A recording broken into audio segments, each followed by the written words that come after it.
is happening. Let's see what's going on here.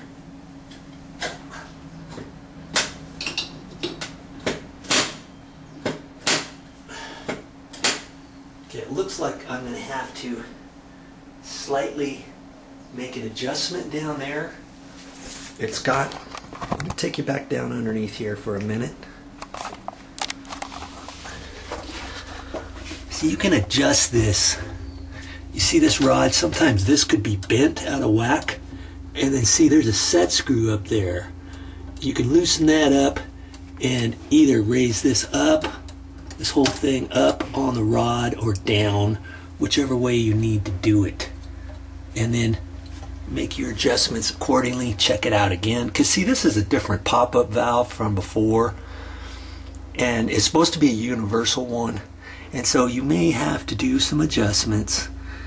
And that little thumb turn deal up there, you want to make sure you get that tight. So you may have to use a little crescent wrench on there, or a pair of pliers or something like that. Okay?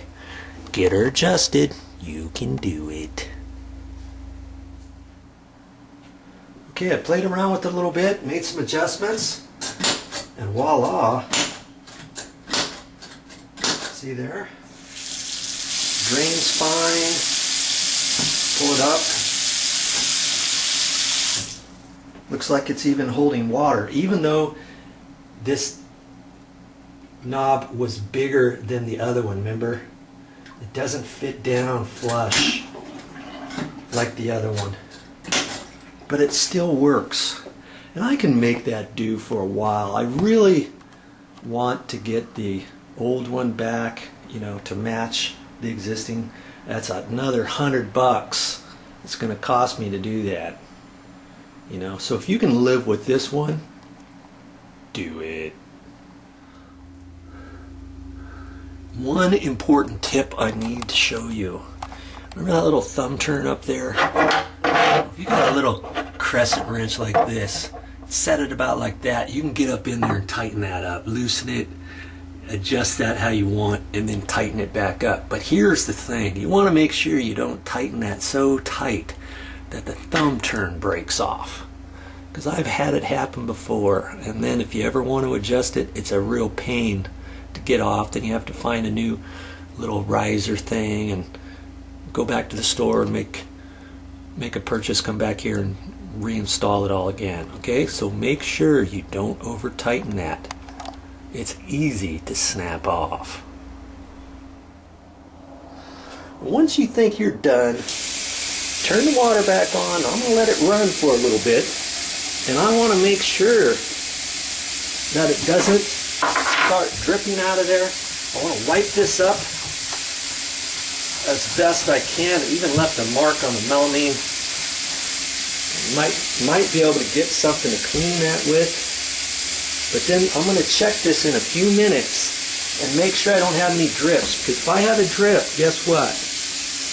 We then are going to go back up to this nut right here and give it just a little bit of a turn, maybe 1/8 of a turn or so. Be careful with those. That's plastic, remember? Don't over tighten it. I figure while I'm waiting, I might as well take some Fantastic and spray it down there and see if I can't get that little ring off. My pet peeve is when I leave a project, I want to try to leave it in better shape or the same type of shape it was before I started, you know? Okay, so I'm going to let this run for a few minutes, and if you don't see a drip there, you can also look up here, because if this does start dripping, you're going to see a little bit of a teardrop right in there. Okay, make sure that's dry from before, and just keep watching that. Or, you know, it could run out off of the side of this and start coming down here and dripping over here. Just double check everything.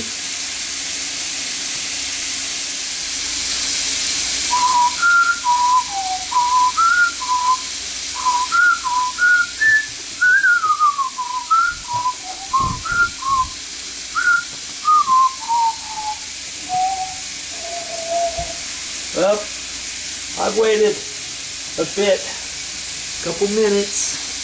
Everything looks fine. Really don't want to waste any more water than I have to. I'm calling this job complete.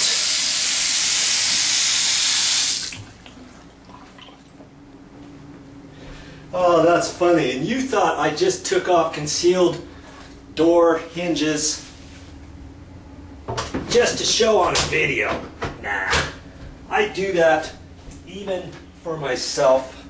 I don't like hitting one of these doors, and you know, they only go so far open, you know, so if I hit that by accident, I could tweak the hinge off, I could break that off. I mean, there's a whole lot of things I could do as I'm working underneath a sink, okay? So be careful and do it right.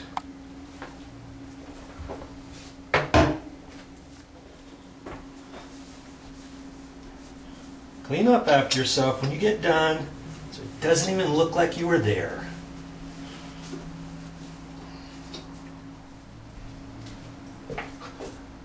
That's all I got for this time, but I'll be back with more videos.